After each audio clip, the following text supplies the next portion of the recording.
Oke, aku lanjutkan. Semoga pada join. Oke, Farel join di IG Farel. Pasti mamamu bangga. Oke, aku lanjutkan. Nah, jadi yang sumber daya manusia di sektor pelayanan masih relatif rendah ya. Tadi dijelaskan.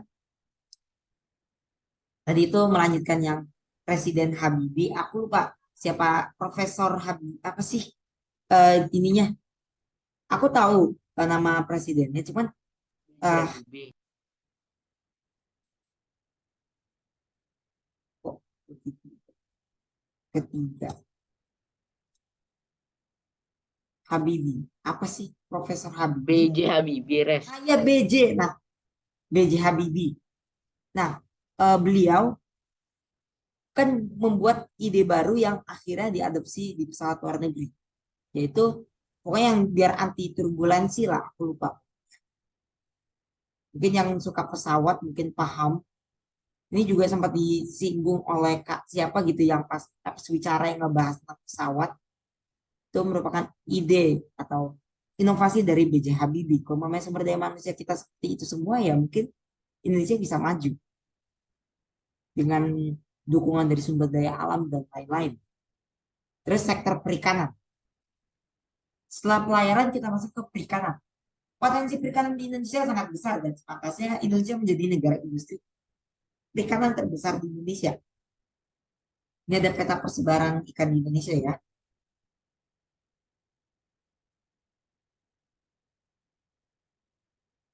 Nah,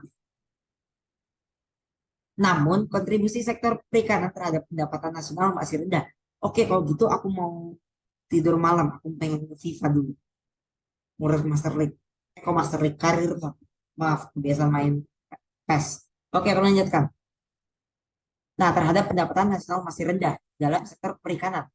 Ketambahan kawasan budidaya perikanan pun masih sangat kurang jika dibandingkan dengan negara lain seperti Jepang, Korsel, dan Tiongkok mencapai 48,5% dari PDB nasionalnya. Dan negara Vietnam yang tadi dibahas itu 57,63. Padahal Laut Vietnam itu nggak seberapa dengan Laut Indonesia. Tapi karena sumber daya manusia yang baik, terus juga jago nyuri, maka dari itu Vietnam itu bisa lebih lah dibanding negara-negara Indonesia. Bahkan tadi Jepang, Korsel, dan Tiongkok jauh sama Vietnam. Kalau digabungkan ya ini. Nah, bahkan sejumlah negara Eropa yang eh, pesisirnya nggak begitu banyak itu hampir 60%. Sementara Indonesia hanya di bawah 30% dan perikanan sekitar 3%. Itu dari ini ya, dari perikanannya. Angka ini sangat kecil dibandingkan dengan potensi sepanjang garis pantai yang jadi masih terbuka untuk meningkatkan potensi laut Indonesia. Ini juga sumber daya terbaharui ya makhluk hidup kan berkembang biak terus. Kalau mau indukannya dibunuh masih ada anakannya. Cuman kalau mau anakannya yang dibunuh itu lebih bahaya dibanding memburu indukannya. Seperti eh, pasir itu ada kasus tentang ekspor bibit lobster. Nah, itu sebenarnya kalau mamanya Indonesia pinter buat ngurusin bibit lobster itu ditunggu besar, dirawat sampai besar, inilah dirawat sampai besar itu bisa dapat banyak uang. Tapi kalau mamanya dari kecil udah dijual itu harganya nggak seberapa. Terus kalau umpamanya udah besar itu bakal mahal banget. Jadi kak apa ya masih terbuka nih potensi laut Indonesia. Kalau mamanya eh, sumber daya manusia dan teknologinya mendukung. Sumber daya alamnya sih sangat mendukung. Sektor pariwisata.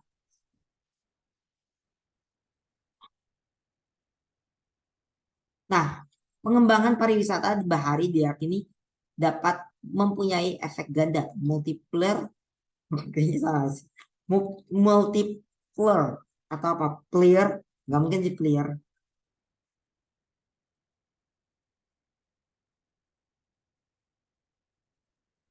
Multiplier yaitu menyerap tenaga kerja, meningkatkan pendapatan masyarakat dan mendatangkan wisatawan asing, devisa dan lain-lain. Selain itu, pengembangan pariwisata bahari mempunyai dampak positif untuk tumbuh bangkitnya jiwa budaya bahari yang dapat memberikan efek ganda dalam mendorong terwujudnya negara maritim yang tangguh.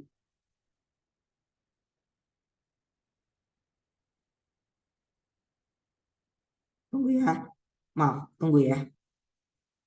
Jadi itu merupakan sektor pariwisata.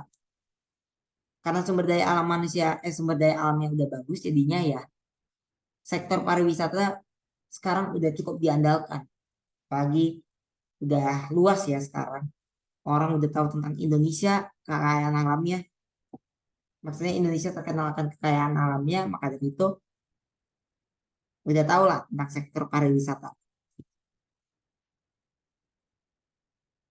Nah, habis itu strategi dan kebijakan pengembangan ekonomi maritim Indonesia.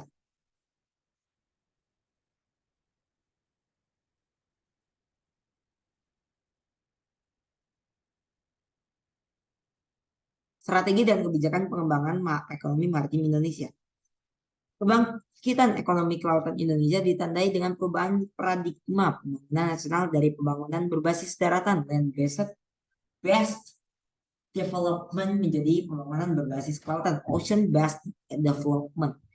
Melalui perubahan basis pembangunan dari basis daratan ke lautan, maka armada pelayaran atau transportasi laut akan lebih maju dan efisien. Biaya logistik akan lebih murah dan pergerakan barang akan lebih cepat. Pembangunan berbasis kelautan memacu percepatan pengembangan infrastruktur dan ketersambungan maritim. Membangun tol laut, pelabuhan laut dalam, logistik, industri perkapalan diyakini akan mengurangi inefisiensi ekonomi nasional dan meningkatkan daya saing produksi dalam negeri.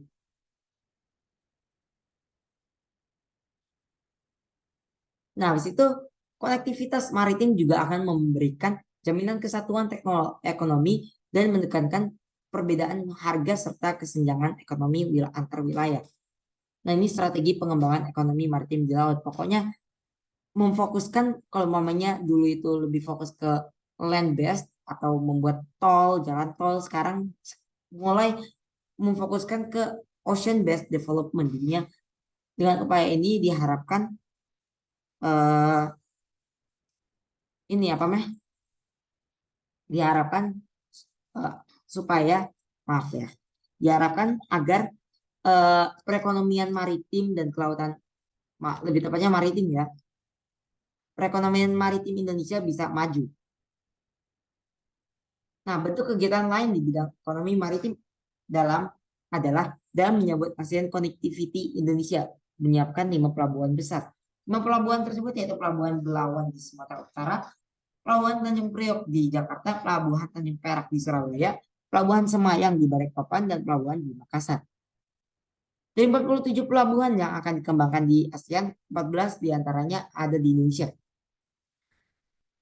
Nah, jadinya dalam mengembangkan maritim, ASEAN mengadakan ASEAN Connectivity yang berhubungan dengan maritim atau um, pelabuhan lah.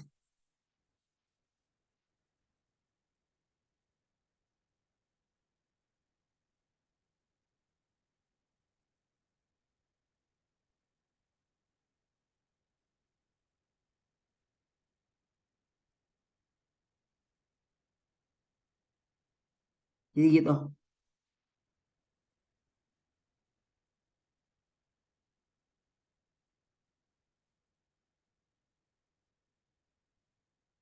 Nah, ini kapal kontainer besar di Sanlar di Pelabuhan Tanjung Priok dan kapal tanker juga sandar di Tanjung Priok.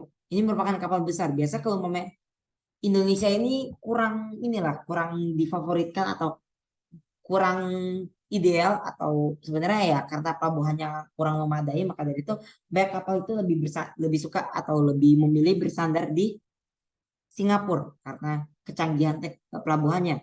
Juga Singapura merupakan salah satu pelabuhan tersibuk di dunia.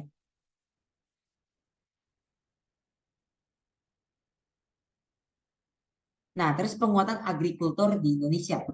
Ekonomi agrikultur merupakan upaya peningkatan perekonomian dengan memberdayakan sektor pertanian. Agrikultur merupakan kegiatan pemanfaatan sumber daya hayati yang dilakukan manusia untuk menghasilkan bahan pangan, bahan baku industri, sumber energi, dan atau untuk mengelola lingkungan hidupnya.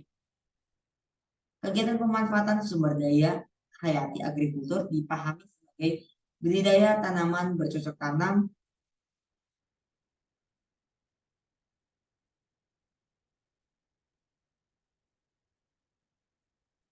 maaf,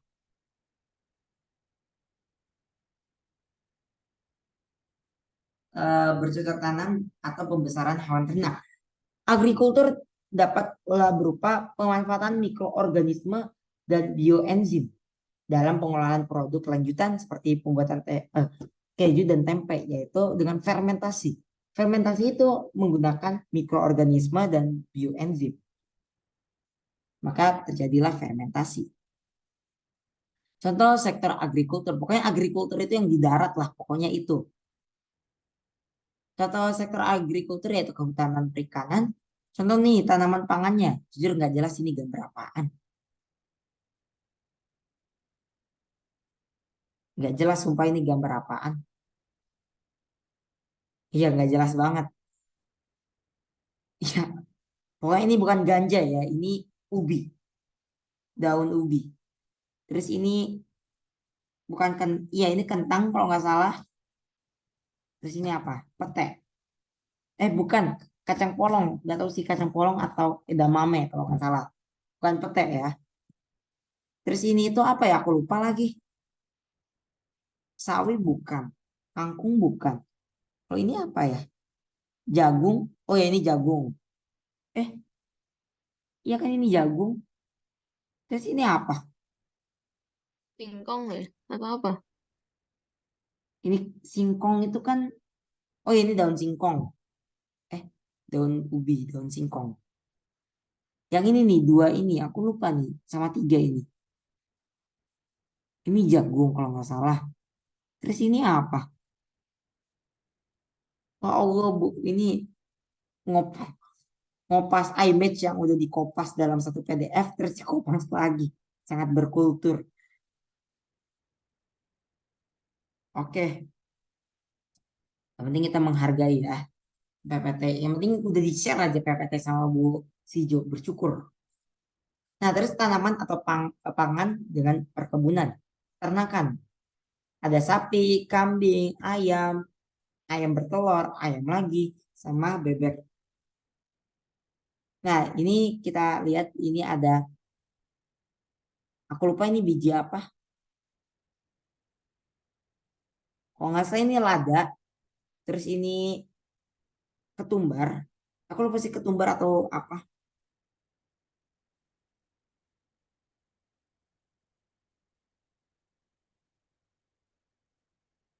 Ini kalau nggak salah lada kalau nggak salah. Terus ini lupa lagi ini apa. Pala kalau nggak salah. Bener gak? Bukan pala, biji pala. Bukan, bukan. Apa ya ini namanya?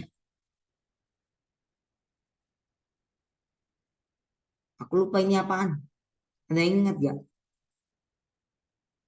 Kalau ini kopi, terus ini. Aku lupa ini apaan. Coba kita cek Google.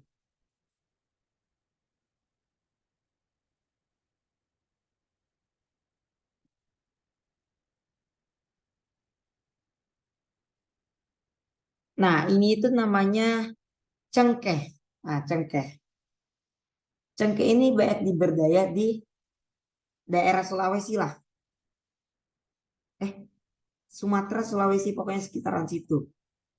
Nah, ini juga merupakan salah satu faktor mengapa penjajah itu ingin menjajah Indonesia, yaitu dulu di Eropa ada namanya 3G. Gold, Gospel, maaf, Glory, Gold, Gospel.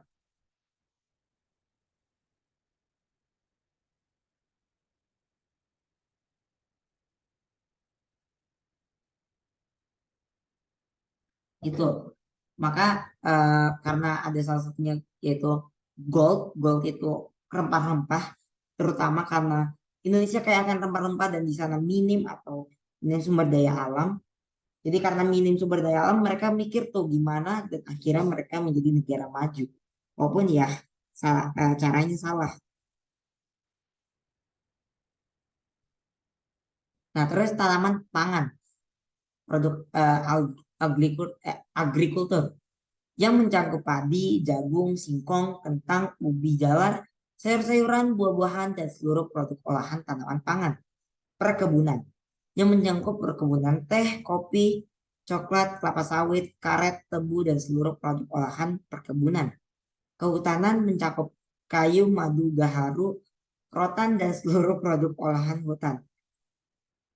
Dan yang terakhir, maaf, ada peternakan mencakup susu, daging, bulu, telur, dan seluruh produk olahan peternakan dan perikanan, ikan, udang, kerang, rumput laut, mutiara, dan produk olahan hasil perikanan.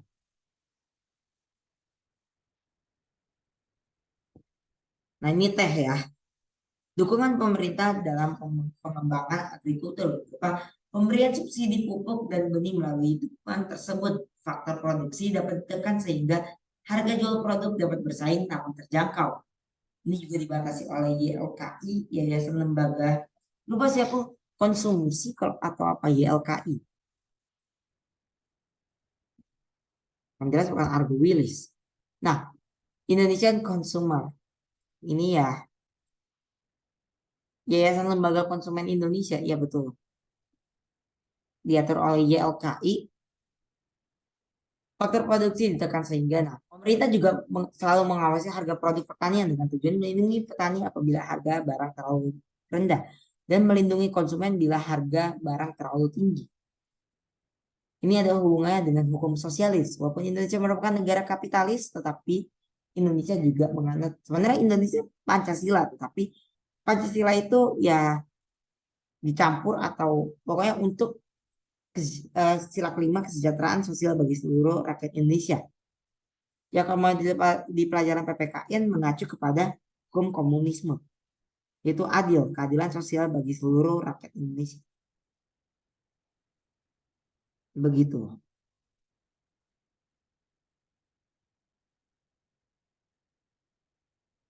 Nah, terus potensi agrikultur di Indonesia. Indonesia sebagai salah satu yang termasuk negara termasuk dalam wilayah tropis memiliki potensi pertanian yang sangat baik. Produk pertanian yang berpotensi adalah produk pertanian dalam bentuk buah-buahan dan sayuran, rempah-rempah, dan bahan bakar nabati. Nabati itu dari tumbuhan, sedangkan keumpama hewani dari hewan. Ini juga berhubungan dengan IPA. Pokoknya ya belajar IPS di bawah enjoy aja. Semakin kamu sering nonton on the spot, terus apa lagi? Mereka nonton berita, on the spot, kalau jangan nonton yang hantu-hantu. Dia nggak tahu sih fungsi nonton hantu-hantu di malam Jumat apa. Cuman sekarang on the spot udah nggak ada ya.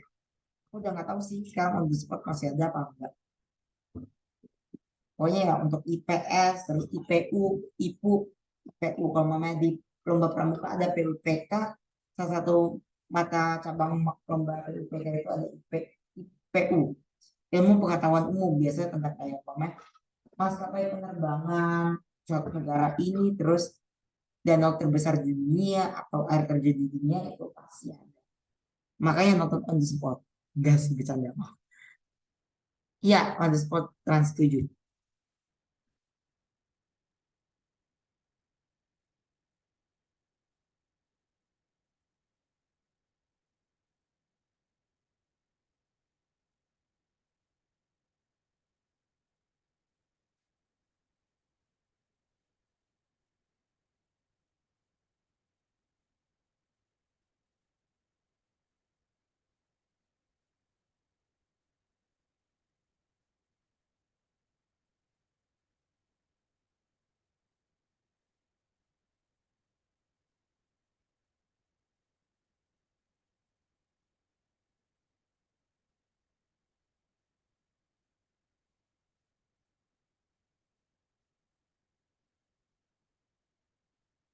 Tunggu ya, sabar.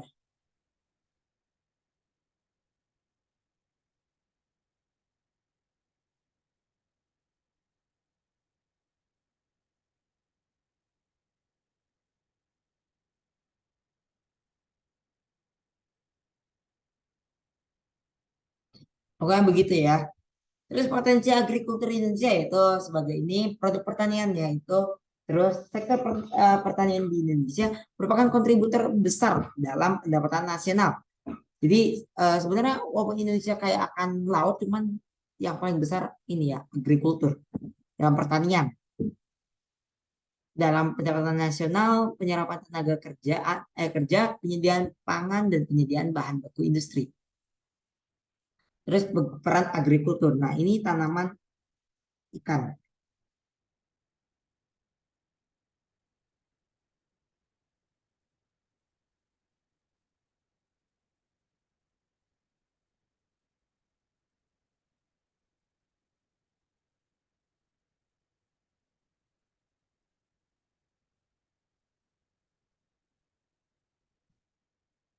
Ikan ya.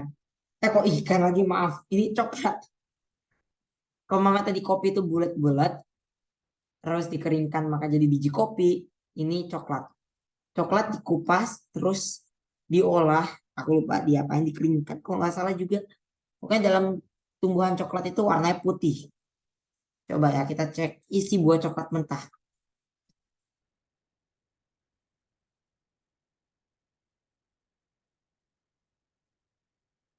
Nah, pokoknya gini lah isi buah coklat. Nih, ini isi buah coklat. Terus nggak tahu diambil bijinya apa gimana.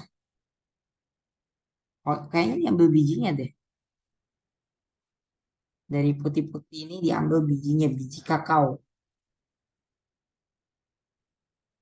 Ini pahit kalau dimakan langsung.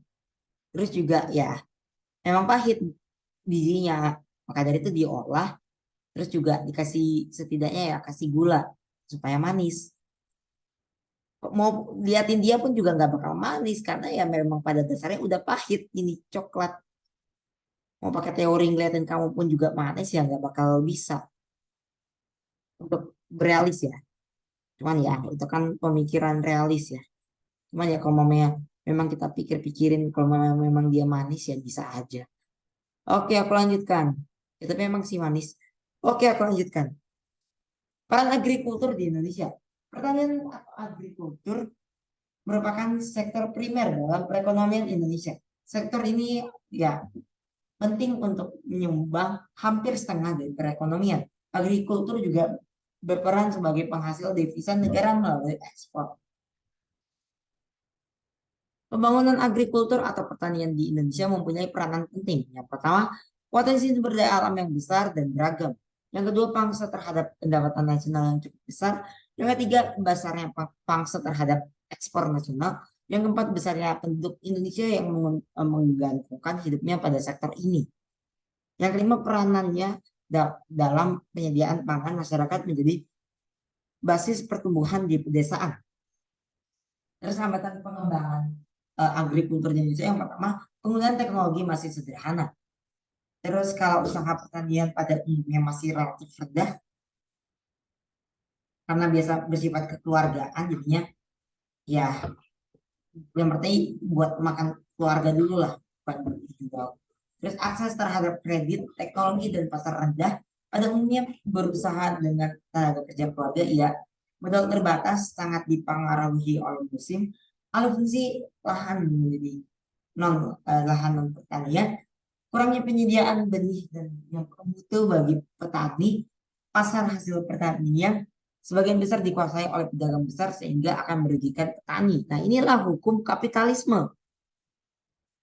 Cara kerja hukum kapitalisme ya seperti ini. Dibeli murah, dijual mahal.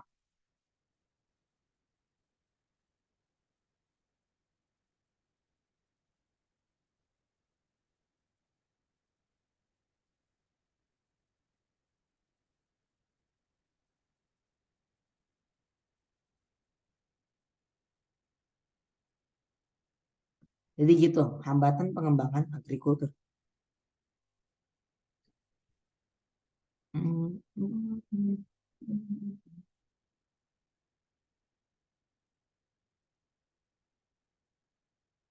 Strategi pengembangan agrikultur di Indonesia. Yang pertama ada eco farming.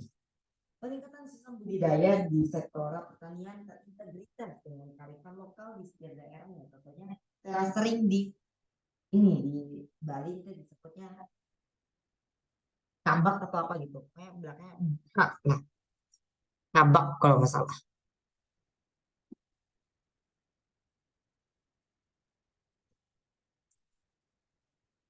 Nah, aku lupa sih kabak atau apa. Kayaknya bukan kabak deh.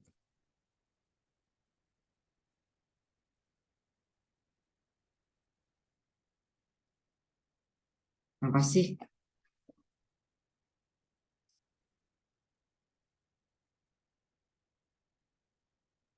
Cara sharing Bali. Nah, ini aku lupa namanya apa.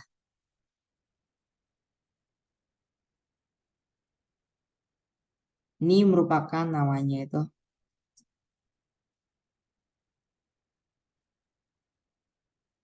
subak. Nah, subak. Nah, jadinya budidaya eco farmingnya itu salah satunya permohonan di Bali ada yang namanya subak.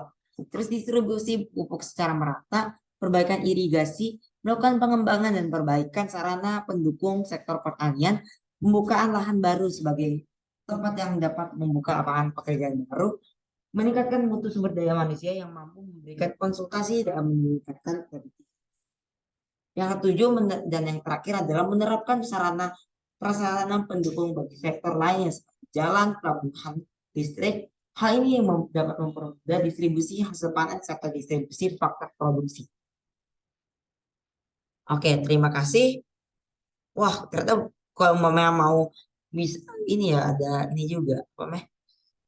Ada emailnya Bosijo. Oke. Karena pembelajaran kali ini sudah selesai, maka kita ucapkan